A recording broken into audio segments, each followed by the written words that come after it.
Hello, everybody. Today we have Starr Wang from Canada, Montreal. Starr is a McGill University master's graduate in architecture. She is going to talk about reconstructions and recollections of home today. It's going to be very interesting. I'm really looking forward to it. Starr is an architect. She is working in a architecture practice in Montreal, working on many residential projects. So I'm handing over to you, Starr. Thank you very much. Welcome. Thank you. Thank you very much. It's a pleasure to be here, although it is a bit late, but that's okay. I'm full of energy still. I still have a little bit of coffee. So I'm just gonna share my screen. Can everyone see that? Okay. Okay. So you can all see the title.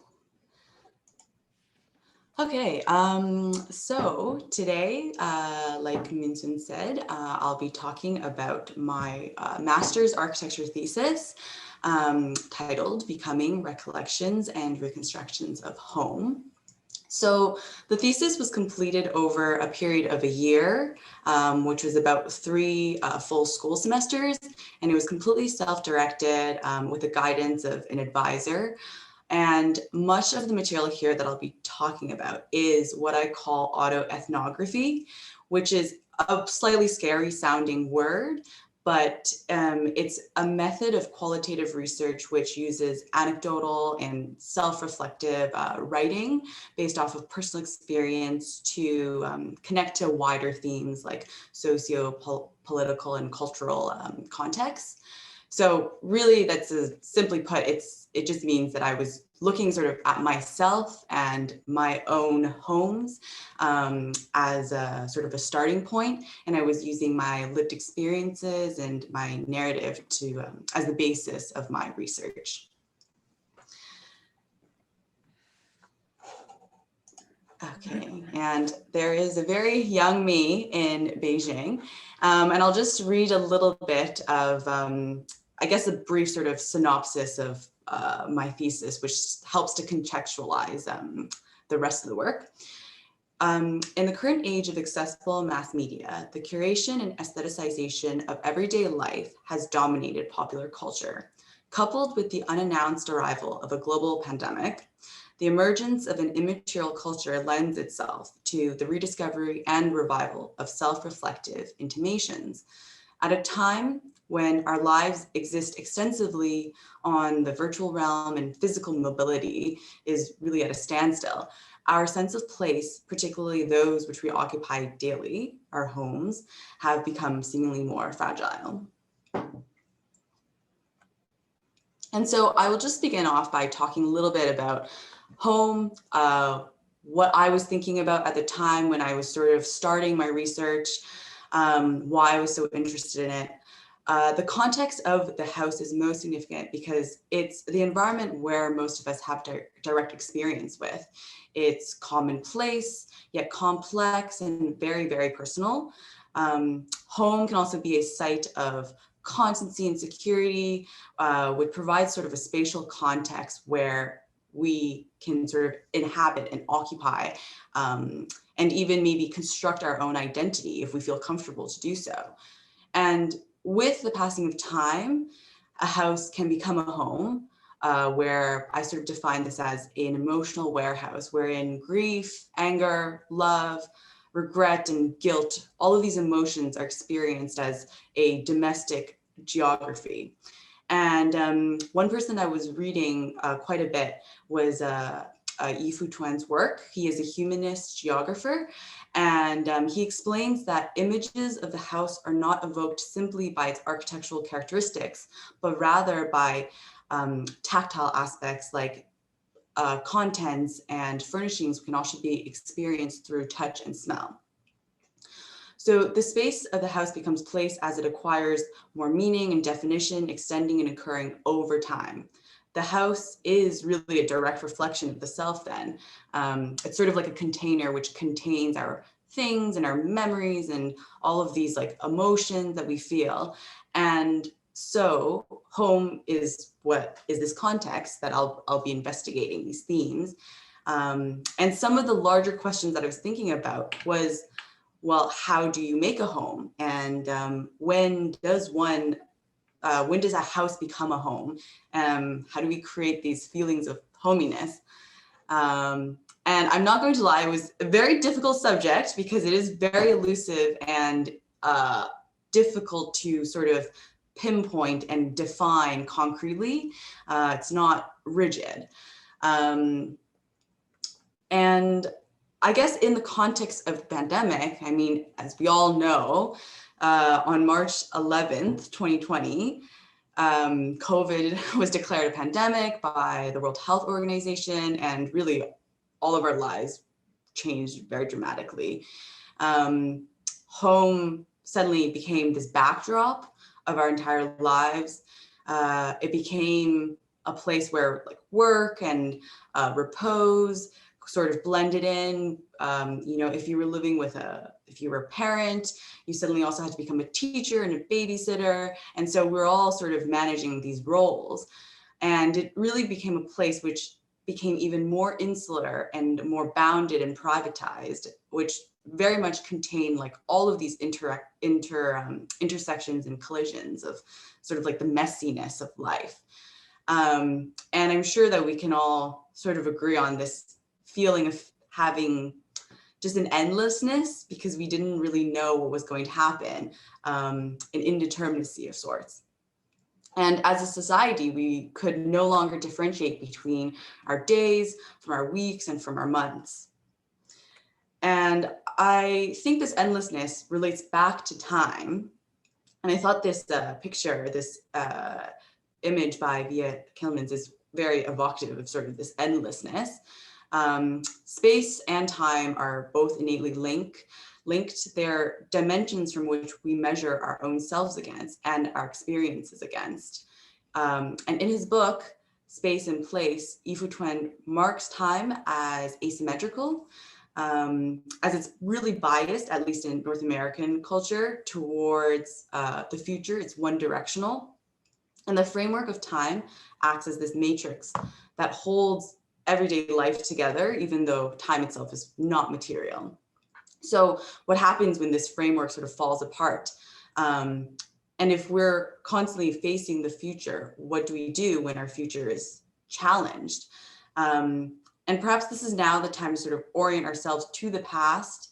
And the past is very important in self-reflection as well. For instance, like thought creates this distance and destroys immediacy of direct experience, but it's really with thoughtful reflection that the elusive moments of the past draw us nearer to present reality and gain a measure of permanence. And so how can we validate our sense of permanence and stability amidst this pandemic? We're told we can't leave our homes, and we have to abide by these rules. And for some, perhaps we're separate, we're not actually home, we're trying to go back home, but we can't return. And so there's really no choice now but to stay inside and to sit with ourselves and our thoughts and our memories as well. So as I said earlier, I used my own self as the test, I guess, basis of my research. And I began off with these 3 sites, 3 of my past and present home sites, which I really wanted to look at. And these were places of significance to me. And the first one being my current home in Montreal, which I'm currently renting. I'm still living in it. My second home is the ancestral home in Beijing, which belonged to my grandparents. My parents also lived there. My older sister was born there. And then the third site was my childhood home, which is located in the suburbs of Toronto. And it was also the first house that my parents bought after immigrating to Canada. And so these were the 3 sort of places that I really wanted to look at. And Again, I'll be explaining all of my research in sort of chronological order. And so it really shows sort of how the research potentially changed and fluctuated over time. As you can see, I have plans of the 3 homes, and specifically like site 1 is actually very, very small. It's probably around 600 square feet. And, you know, at one point, I think there are probably like 6 or 7 people living in there. And then site 3, my childhood home, this is only 1 floor plan, but there was an additional story on top of that and a basement level. So it was very much a suburban North American house. So in the beginning, I was looking at very much the small scale. This is my house and where it's located in Montreal. These are some photos of the interiors. I was very much focused on sort of looking at these landscapes that our objects could sort of create, and how our domestic things could contribute to our sense of place as well. So I was looking at how objects orient us and how we in turn can orient ourselves to these objects. And writer Sarah Ahmed says that we actually move toward and away from objects depending on how we're moved by them. So we might be drawn particularly to one thing, or we might find comfort in an object. And you could even say that the things that we have in our houses really tell a story about the rooms and the landscapes we inhabit. For me, I thought it was interesting to sort of look at objects that weren't necessarily special, that were mundane and commonplace, those that sort of lie in the periphery of our daily lives. And so these were sort of very basic objects I was looking at and thinking about, and perhaps trying to understand like why we, for instance, why do we carry the pen or have the pen next to us that we love so much? Like, was this a gift? Why does it mean so much to us? Why do we have these attachments? And around also this time, I was looking at some of Henry Glassey's work and material culture as well. So I think that really contributed to thinking about the object as an artifact and how it belonged to spatial experience. And equally as well, I was very much drawn to this idea of going back to hand drawing. I think there was a part of me that felt like, especially with school and constantly working on the computer, I really wanted to reacquaint myself with this skill that I had at one point and perhaps lost. And drawing for me throughout the thesis became a method of analysis, like a means to think through and to take time and reflect. And the verb to draw can carry 2 separate definitions. One is, you know, the traditional sense of drawing, but the second, to draw out, implies an action which unveils, which reveals, and pulls out. And Juhani Plasma explains this duality of a double perspective in each sketch. A drawing looks both outward to the observer and inward to the creator. It has this implication to an outside world, for instance, but it also is a reflection of the artist's past and memory. And John Berger also speaks about the difference between a finished drawing and a working drawing. Like a finished drawing would be would have maybe the intention of being publicly presented, while a working drawing remains private. And this distinction was important to me because I think the drawing was really a process, a work in process, and it was remnants of what I was thinking about at the time. And yeah, very much evidence of how my research changed as well. So these are a few of the drawings that I was looking at in the beginning. The one at the bottom right corner is a lovely sketch by Lena Bobardi, who does these fantastic interior, sort of very evocative sketches. And I thought it very much told a great story of occupying a space, specifically a house. And I was looking at the surroundings closest to me, my house. And so I was doing a lot of drawing at the room scale, but also doing some drawing at an object scale, and nothing really larger than the room. And I was focused as well in the interiors and not so much concerned with, how does a house look on the outside. So here are some examples.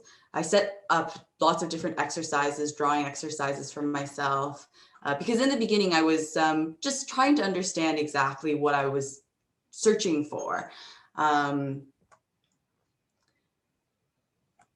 And I was also doing some tests with different media as well. I would record down when I was drawing and how I was feeling, perhaps, and writing a few notes here and there.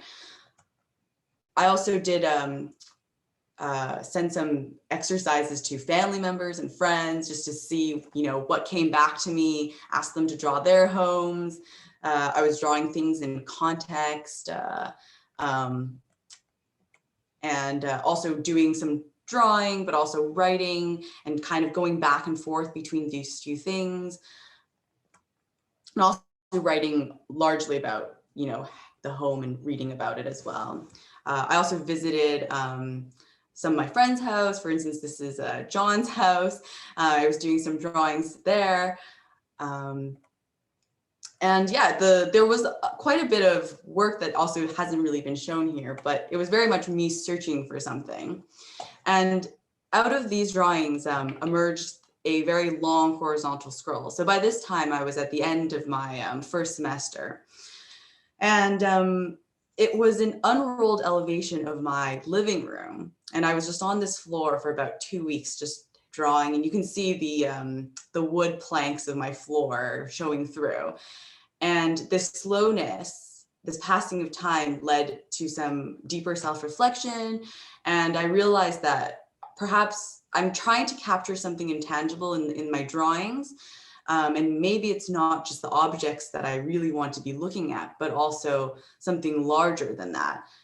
Because I want to sort of express visually this sort of intangible, invisible aspect of what a home can be. And so these are some excerpts of the scroll, just done in charcoal.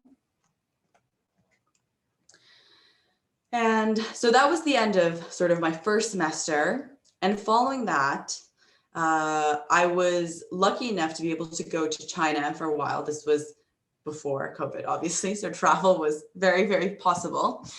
And I guess just to sort of explain, give some context, I am Canadian. I was born in Toronto, but my parents are Chinese. They immigrated to Canada when they were in their late 20s, early 30s. And as a toddler, I actually spent a few years with my grandparents in Beijing as well. My parents were still in Toronto at the time. And then there was a very long period where I just didn't go back at all. And then I was 18 and I spent a summer in Beijing, and it was absolutely horrible. Like, I absolutely hated it because I was a teenager and didn't feel like I could connect to the Chinese culture in that sort of way. And as I made more visits as I got older, I began to sort of enjoy this other sort of country that, I guess I belonged to, but maybe didn't necessarily identify with. And this is sort of where the idea of becoming and coming come in. I like the duality between the two terms, because one was tied to making a home, like becoming a home. How does a house become a home? And the other is tied to the idea of returning home after a long period of time. And I was really trying to understand this because now I finally got the opportunity to go back to Beijing to spend some extended time and to really think about what that home, Beijing, meant to me. And the becoming of house to home is, I think, tied to familiarity and recognition, because they both require passing of time to establish our daily routines and habits. And eventually our memories and our emotions will form attachments to, our physical environment, which constitute our houses. And when we feel at ease at home, we are also more likely to appropriate them as our own using, decoration, furniture, memorabilia. And it's in our houses where we have this large amount of agency. We can adapt it to our needs if we can. And eventually the comfortability of familiarity of a home gives way to a certain level of predictability and stability as well. And the home is tied to our daily ritual of, leaving and coming back, departing and arriving. And at least before, when most of us were able to go to work or school, we were all familiar with that.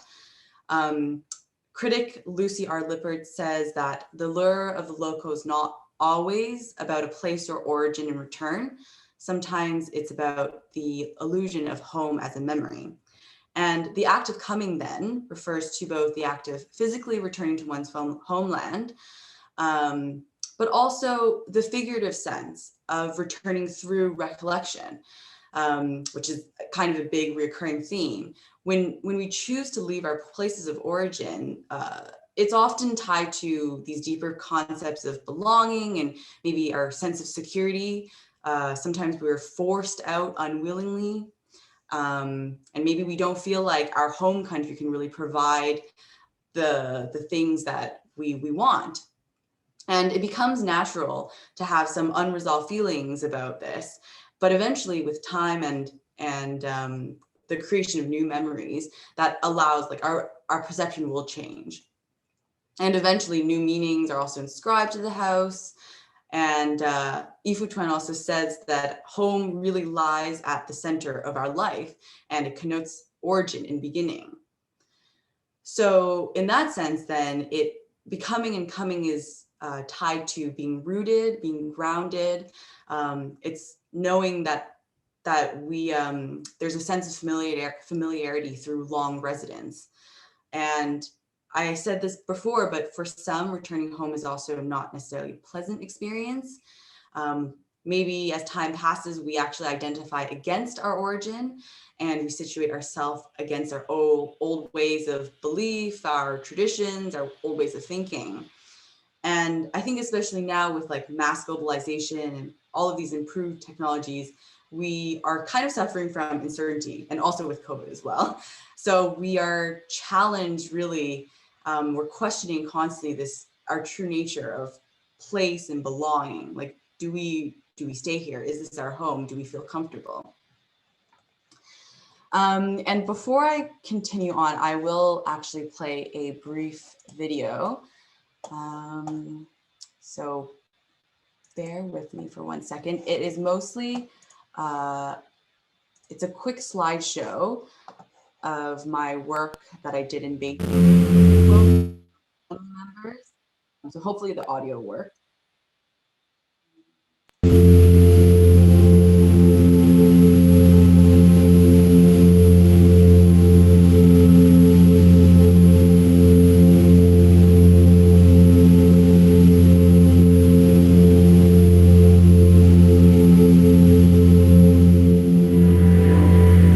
家里头，你有什么东西你最想？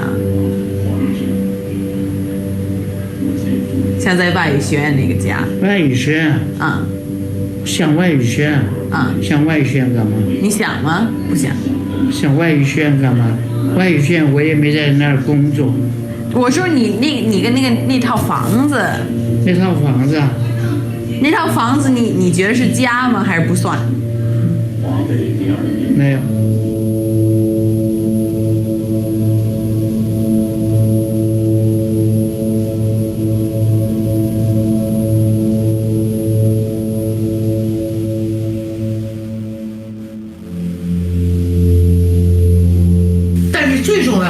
家是应该对我来说是实际上是家里的人比这个房子还要重要。哎呀，这是一个家，因为我们这几个人是一个家。然后呢，当然这个房子也是，就把大家放在一起嘛，就是。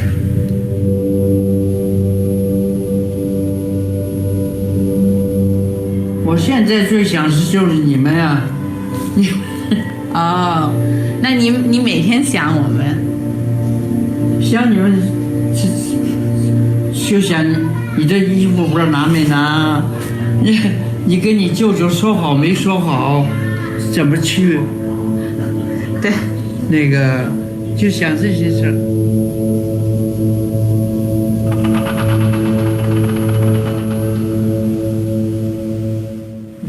你想我吗？我走了以后你会想我吗？会啊，我有时候就想，姐姐不知道怎么样了。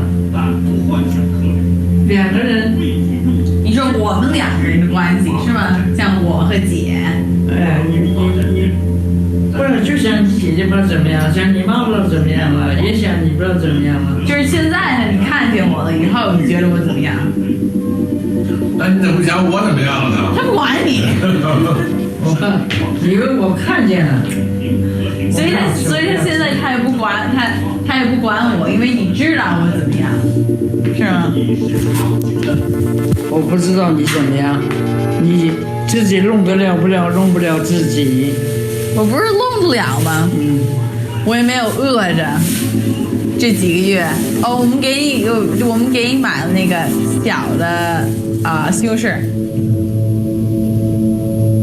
往外挪了一个，往外出去了，挪出了一步了，对吧？然后它变成是在我的外边看着我，然后呢还来帮我，可以帮我。但再往后呢，他只能站在外边看，他一点也帮不了。到了最后，他要去老人院的时候，变成他不但帮不了我，他自己都不能决定自己的生活，然后他必须得我们来帮他安排他的生活。这个我觉得很sad，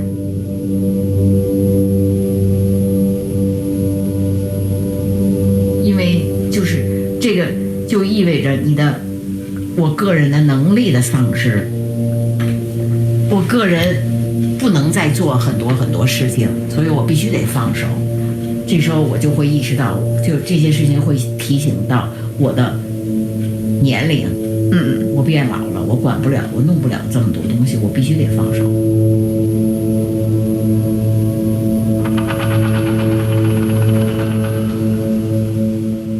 我还想赶快走呢，赶快死。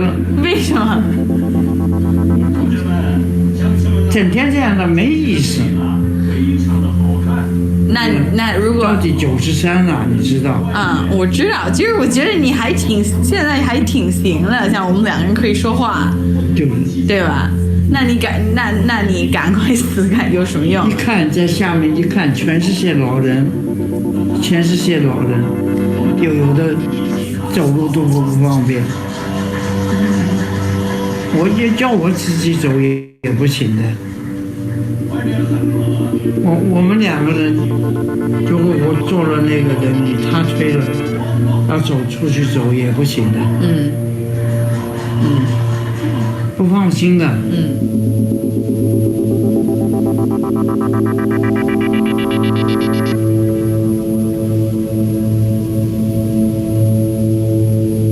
然后我觉得他最关键的一点就是说，他自己也觉得就是说没有办法。中国一种话就叫无可奈何，实际就是你一点没有办法。我想回去，可我怎么办呢？我没有人，我就在那儿就活不下去。我必须得依靠一个人。可是依靠这个人呢，又总是有事儿。他一有事儿呢，就弄得我女儿要不能工作，马上就要跑回来。可我怎么办呢？这件事。Can you hear me now? Yes. Okay. Perfect. Yes, sorry. I was saying that actually, so the house in Beijing is currently unoccupied. My grandmother was living there before, but she actually very recently got moved into a old folks home in Beijing. And so there were some pictures of that as well. And when I went back during the summer, it was actually quite a jarring feeling to come back to this house and it was completely empty. And my grandparents' house.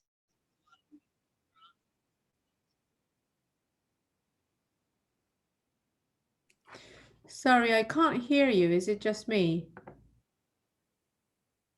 We can't hear you. Maybe you might want to check which microphone you're using. Yep, I can hear you now.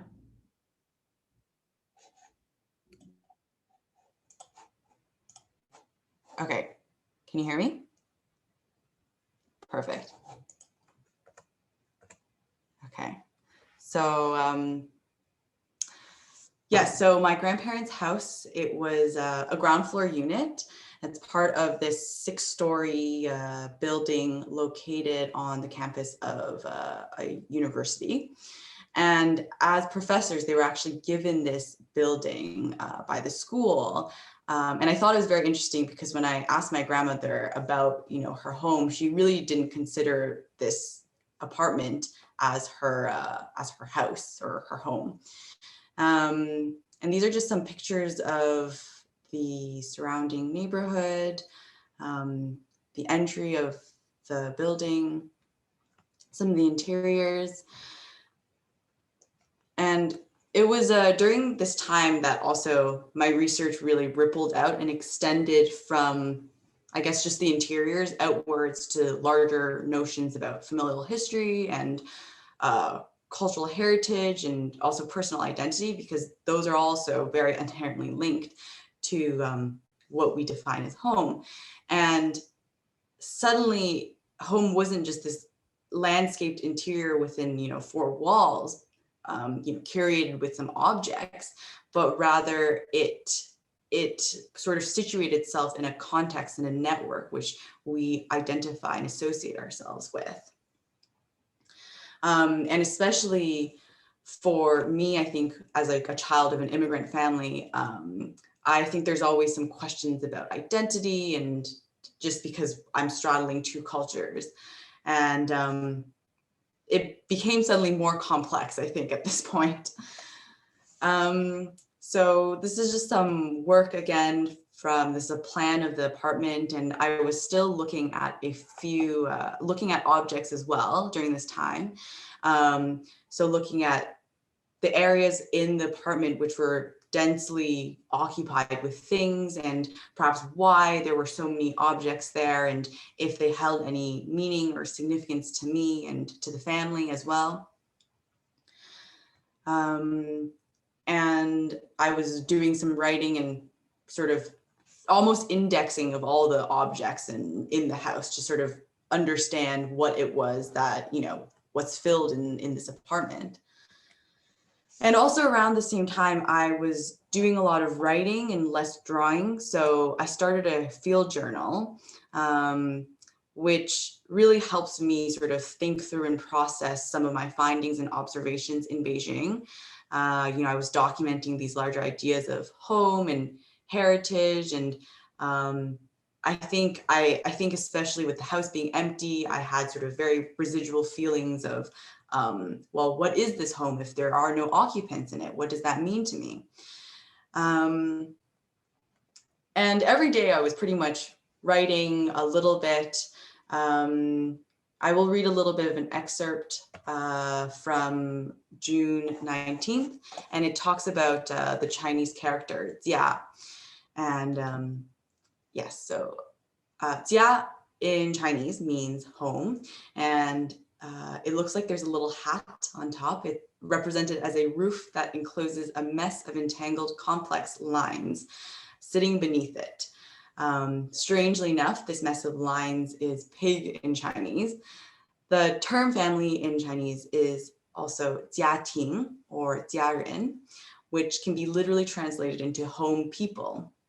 And more commonly, jia can be used to denote home and family interchangeably, dependent on the context, often meaning the place where our family is. Jia can also be used to speak about an identity, such as a farmer, nongjia, or a collective with a specialized area of knowledge, generally of the creative field, such as huajia, as in painters, or wenxuejia, as in writers, or yishujia, as in artists. And smaller groups of objects like furniture, jiaju, is also defined by this concept of home. and even larger bodies of people, such as country, 国家, and everybody, 大家, are also defined by this term.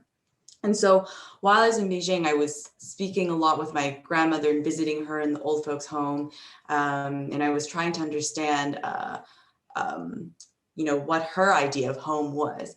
And one of the things that struck me the most was that my grandmother had difficulty understanding why I was writing about jia, because jia in Chinese is not really just about home or a singular building or, a piece of architecture. It's also physical and social, and it represents identity and family and community, and it carries all of the weight of those inherent ideals and expectations as well. And so if this is the case, then how does my definition of home, this Western notion of home, compare to the Chinese notion of home? And this is just the stroke pattern for the Chinese character, yeah. And so we come to the third site, and I was able to spend some time in Toronto as well. And so I was faced with this challenge of grappling with, like my own identity and my own version of home, and it did feel very subjective to me. And so I also visited my childhood home, located in Scarborough, the east end of Toronto. And the neighborhood itself has actually remained largely the same. It's situated in sort of like an inner city suburbs area. Hasn't faced, I guess, the hands of development as much, and has not undergone much gentrification. But the demographic itself has evolved, I would say, from lower class to now more mixed and ethnic immigrant families. And this home in particular was a semi-detached house. And these are just some photos of the neighborhood. All of the houses are very modestly sized. Some of them are one-story bungalows. Some of them are a bit larger. Some have been renovated as well. And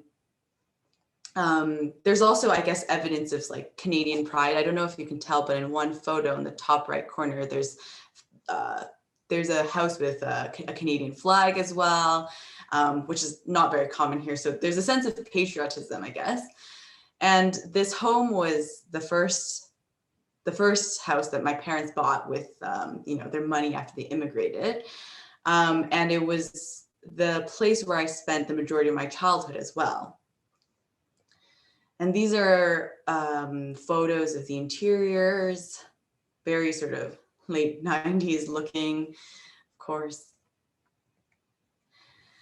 And my recollections, I think of revisiting, what surprised me most was I think a lot of these memories that I had took place outside my home as well, and extended beyond just the edges and just the confines of this shelter. It was situated on like sidewalks and porches. I remember my friends' houses, and I was at the time doing a lot of writing and revisiting some places that felt very familiar and nostalgic to me as well. So for instance, like the local park that I would go to every day with my grandparents, the GO train station that I learned how to bike in when I was very young, but then also when I turned 16, where I learned how to drive. So at this time, it was very much sort of, I was doing a lot of recollecting as well, and thinking about where I was coming from in this neighborhood that I grew up in. And I found that my memories were marked by the seasons as well, a clear indication of the passing of time. And in the spring, rose bushes would flourish, and I think you can see it in one of these photos. Actually, there's a backdrop of all these roses. And I remember we also had like an apricot tree in the back as well that would yield copious amounts of fruit. just quantities that we didn't know what to do with. We had to like give them to everyone in our neighborhood, our friends and family. And I remember that there was this space in my living room as well where I would set up my doll area, and that was where I had it. And I actually refused to remove this sort of makeshift doll house for many, many years, even after, you know, I was much too old to actually play with dolls. I just kept it there, and this was like my space. I was occupying it. And during the 12 years that the house was occupied, it saw 2 family members depart. It saw the aging of 2 seniors, the blossoming of a single mother as well. And all of this sort of culminated in, eventually we just had to move because there was a lot of housework to be done, and it was an old property. And we actually ended up moving maybe just 10, 15 minutes away.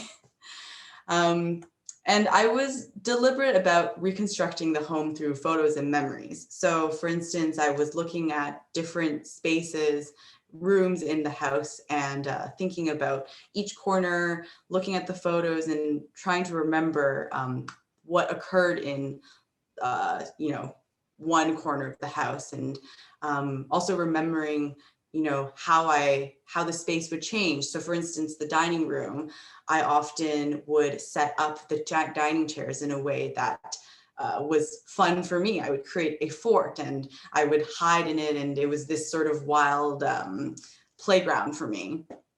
And I think I was really investigating how the spatial elements of each room, even just through a photo, can contribute to different memories that are tied to my subconscious.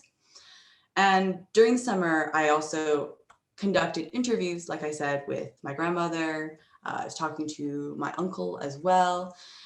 And the purpose of this was to understand sort of how each individual defined home, despite having maybe very similar origins, similar backgrounds and histories. I took their answers as oral narratives, and it gave me insight to how sort of these drastic differences can exist depending on, you know, what you decide in life, your life's trajectories. And I talked to my mom as well, and the goal was very much to understand how migration, whether it's, you know, to a different city in the same country or totally or just across the world, how does that affect our personal narratives? And I found that this quote that Bell Hooks said was very resonant. We are born and have our being in a place of memory. We chart our lives by everything we remember, from the mundane moments to the majestic. We know ourselves through the art and act of remembering. Memories offer us a world where there's no death, where we are sustained by rituals of regard and recollection. And so that was, those were my 3 sites, but I was sort of left with all of these questions. What do I make of all this? And I realized again that it was starting to get bigger and bigger. Like, you know, how can we rebuild feelings of home and belonging in a place that we don't feel so comfortable in? How can we recreate this hominess? And at this point, my final deadline for my thesis was fast approaching, and I was struggling to give sort of a concrete answer. I was writing some guides, I was creating diagrams and making collages and trying to summarize my findings in some way. And in the end, I realized that home is something whose absence was much more noticeable than its presence. Home was to find comfort in the people around us, our family and friends, our histories and our lives, and even the things that we do surround ourselves with. The larger questions we have about life exist in the small and in the miniature, in these intimate moments that we have with each other, like the photo collage that you saw earlier. So what's the difference between house and home then? House has not yet incurred meaning or memory or experiences that come with time. House has not been loved for and cared for. house needs to have undergone cycles of coming and going as well. House is foreign and unrecognizable, but home is warm and comforting and familiar. And as because I was doing an architecture thesis, the final presentation, it did have to be architectural in some way. And my ultimate sort of decision was that I was to use an empty lot. I picked an empty lot in a neighborhood in Montreal called Pointe St. Charles. And I imagined a home for my mom, my grandmother, and myself. It just seemed fitting at the time because if I'm looking at home and if I'm looking at myself, well, then it makes sense to really design a house for myself. And I was trying to imagine what kind of routines we would all bring into this new dwelling, how we would sort of appropriate the house in our own ways.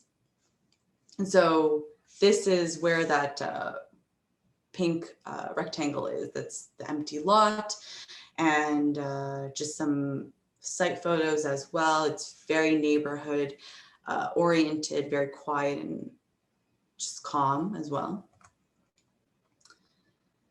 And I was also looking at, the three of us and how our schedules would be different. For instance, there's this ritual in Chinese culture where you have a foot bath.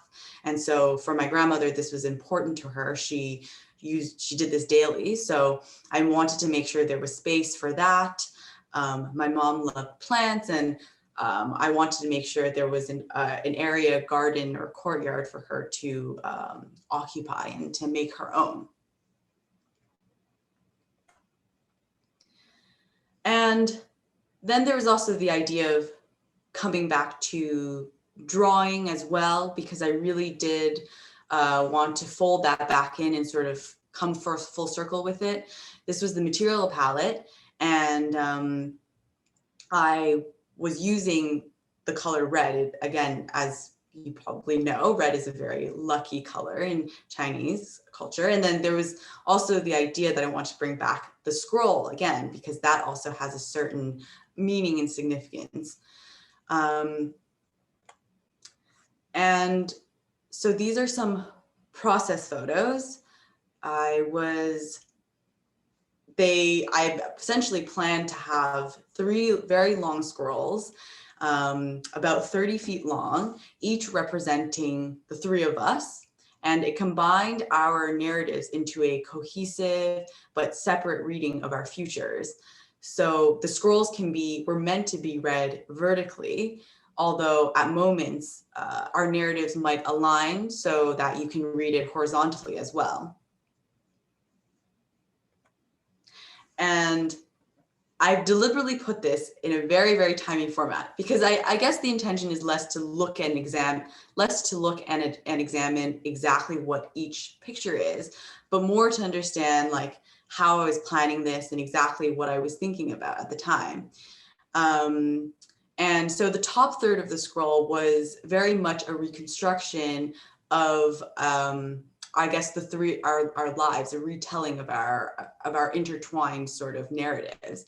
And there's sort of a middle portion that is a little bit more disparate. On the right-hand side, you can see that the photo or the images are less dense, perhaps.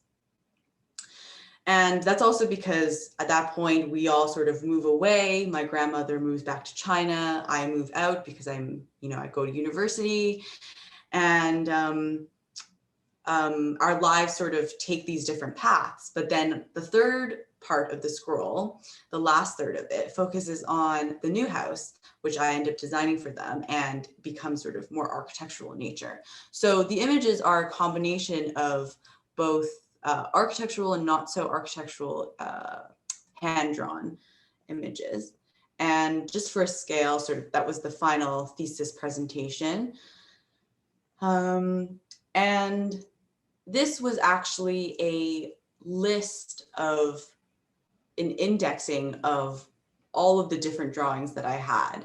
And if you look very, very closely, there's all of these intimate moments that I'm trying to capture. For instance, like the texture of my carpet and the dolls that I was playing with and the front elevation of my best friend's house at the time. And these were all things that sort of built my concept of what my home was like when I was growing up, and probably also established what I feel about home is now. And so these 3 columns represent the 3, they correlate to different numbers on each of the scrolls. And this is almost just an indexing of all of these little encounters. And finally, I have some drawings, some excerpts from the scroll. So you can tell again that, some of them I maybe reconstructed through photos, some of them I painted by memory, some were also very architectural. So I was doing them by hand, maybe just typical elevation plan section. And it was a combination of these drawings that I really wanted to use, and I wanted to sort of reconstruct this potentially new imagined future. And so much of the research, I guess, has been about process, and I'm trying to focus on this very intentionally. The drawings, like, my original scroll, but also the 3 scrolls at the end, it was trying to satisfy these feelings of rumination. And in the process of designing a house and making a home, I was trying to capture this deeply personal working of this constructed interior world. And a drawing is really, it's neither the beginning or the end of a process, but it's always something in between. And for me, these drawings utilize conventional and non-conventional architectural modes of representation, they needed to communicate a story. And as architects and designers, our drawings use notational devices to sort of signify information. And my attempt here is to create and capture the whole dimension of architecture that escapes space, that isn't necessarily physical, that is invisible in some ways. And it's really in the space of the house where that is very, very relevant. In some ways, this architectural ethnographic study is also, I guess, a response to our current context, the lack of human life, maybe the fact that, we're living in this time of very profound technological transformation, and just addressing the lack of intimacy. And I saw this research as an intersection of anthropology and cultural studies as well, and personal history, all investigated with an architectural lens. I was trying to see how these oscillating moments of defamiliarization and familiarization could be incorporated into understanding how we appropriate our houses with love and in memory and time through lived experience, all in relation to the architect, because ultimately, like, my role is to, potentially build houses in the future.